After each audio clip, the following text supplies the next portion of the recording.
So recent information from the US government has shown the eye-watering costs of keeping the sea superyacht motor yacht Amadea in San Diego in California. The yacht was seized by the US government with the help from the government of Fiji in 2022 after the yacht, which was believed to be heading to Vladivostok in Russia, stopped in Fiji, most likely to refuel and bring on new crew. The yacht was immediately arrested upon arrival, and after 2 months of court cases, the yacht was handed over to the US government. The crew were removed and replaced with a new US government crew and sailed to San Diego via Hawaii. Now, the reason the vessel was seized was because the US believed the yacht was purchased by sanctioned Russian Suleiman Karimov in 2021. Now, a recent release from the US government has shown how much they're paying for the upkeep of the yacht. There have been various numbers flying around on the internet, but we're going to give you the exact numbers today. A declaration released by the Asset Forfeiture Department of the US Marshals says it's costing them $600,000 per month in upkeep. Now, amongst these costs, which, oh, by the way, that's about $7 million a year. Now, amongst the costs are the following. Now, this is per month costs: $360,000 a month for crew salary. Now, we're going to come back to that in a little bit. $75,000 a month for fuel, and $165,000 a month in other expenses, including maintenance, crew food, waste removal, and other expenses. Now, on top of that, per year, they have to take out an insurance policy. And the insurance policy for Amadea is $1,725,000. And the US Marshals Service is making a payment on that this month, February this month. Now, also on top of that bill, in March 2024, Amadea is scheduled to go into a dry dock. And the estimated cost of this dry dock will be $5.6 million US. This is required to maintain insurance coverage and is necessary to maintain the vessel's classification, which affects the value of the vessel, right? But when they come up to sell it. The upcoming dry dock is expected to take approximately 2 months. This is on the statement from the US Marshals Service, and they said during which the US Marshals Service has negotiated to not pay the above referenced monthly costs, which US Marshals Service will resume paying once the vessel is out of the dry dock and back in the water in May 2024. I can only assume by that they mean that there's another federal agency going to be paying those fees during that time, because obviously you still have to pay the crew and food and all that stuff. It doesn't stop because they're in dry dock. Now, on the New York Times article, there are some comments from rocket scientists. Obviously, they're not rocket scientists when you see them. Now, this was sent to us by a subscriber, and I just thought it was worth adding. Now, one of the people who goes by the avatar of supercalifragilisticexpialidocious, can't even say it. It says the boat is docked and doesn't need to be used. Save the 400 grand and fire the crew and stop putting fuel in it. Wow.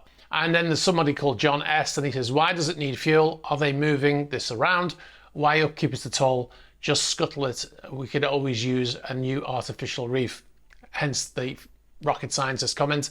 Okay, so first one, fuel. Now that's a valid question. You might think, why does it need to be fueled if it's not moving? The vessel needs to run generators, gensets, to operate things like lights. You know, all the electrics on board need to be operated, and that's supplied by generators. And the AC will be running the whole time as well. If you turn off the AC on a yacht, it will be irreversibly damaged inside. The interior will be, and then obviously everything's about keeping the value of it for when it's sold, right? So that's the fuel. Now sometimes you can plug into shore power, and you can use shore power and switch off the generators. But where the vessel is docked, there is no shore power facilities as far as we know. And also, even if it was plugged into shore power, you're still going to incur costs for the shore power, right? It might be a little bit cheaper. But you're still going to get costs to pay for that electricity. Okay, we'll go back to the crew payments. This is the only bill on there that looks potentially excessive, is the crew salary.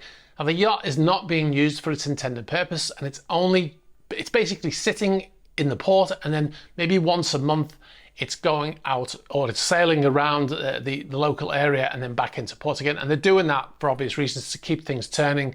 If you don't do that, if you don't turn over the main engines, you're going to have issues with them when it comes to use them. Now, but to do this, you only need a minimum crew.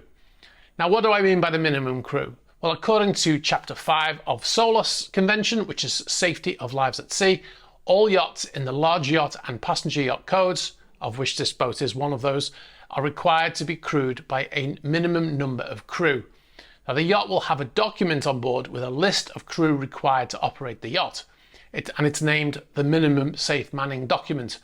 And it's exactly what it says on the tin. It's a list of people required to safely operate the vessel. Safe manning includes safety and security of the ship, safe navigation of operations at sea, safe operations in port, prevention of operations in port, the avoidance of damage to the marine environment and property, the welfare and health of the seafarers through the avoidance of fatigue. Now, this is determined, the minimum manning list is determined by the International Maritime Organization and the flag state.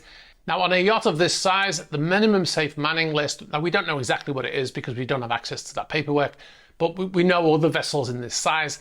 The list could be as low as 12, and it could be the following crew: the captain, the chief officer, 2 second officers, chief engineer, maybe 2 second engineers, an ETO, a chef, bosun, and let's say 2 deckhands. Now, maybe they'll need a couple more deckhands because it is quite a big boat and they are moving it occasionally, but they could bring on day workers for that and save on some costs there.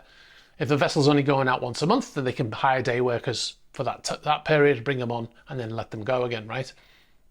Now, as well as that minimum manning, they may have the following crew, which would, I think they may have a purser and they may have like a couple of interior staff, and they would be doing things like cleaning and working in the laundry, etc.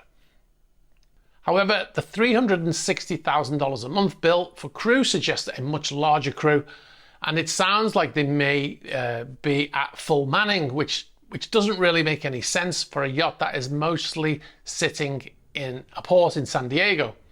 Obviously, there could be other factors that we are not taking into consideration there, but yeah, I can't think of any, really. It's understood that Mr. Karimov has refused to pay the bill for the yacht. However, the lawyers representing Edward Kutenatov, who they say is the rightful owner of the yacht, have said he's offered to pay the bill for the yacht. Now, on Friday, the 9th of February, the US government filed a motion in court for the interlocutory sale of the yacht Amadeus. That word, which I'm not going to try and say again, means it's made during the progress of a legal action and is not final or definitive. Now, the lawyers for Kutenatov have sent us a statement to read out here, and they say the Biden administration's motion to sell the Amadeus states that maintenance and insurance costs have reached $20 million and counting. The statement goes on to say Mr. Kutenatov, the Amadeus owner, has repeatedly offered to reimburse the American taxpayers for the maintenance costs if the government returns the Amadeus to its rightful owner, but to no avail. The government's motion to sell the Amadeus not only fails on the merits, but it is premature. The court should deny the request until the court determines whether the seizure was unconstitutional and once an operative complaint has survived a motion to dismiss. We will, of course, keep you up to date on this, and we're actually looking at possibly doing a longer video, separate longer video on this, because we've got an awful lot of information on this. Let us know in the comments if you're actually interested in that video. Thanks very much for watching this video. You've been watching a Superyacht News clip. If you'd like to see the full unedited Superyacht News video, you can click on the link over here. You can also find our channel links below here. And if you'd like to see more shorter videos like this one, be sure to subscribe to this channel.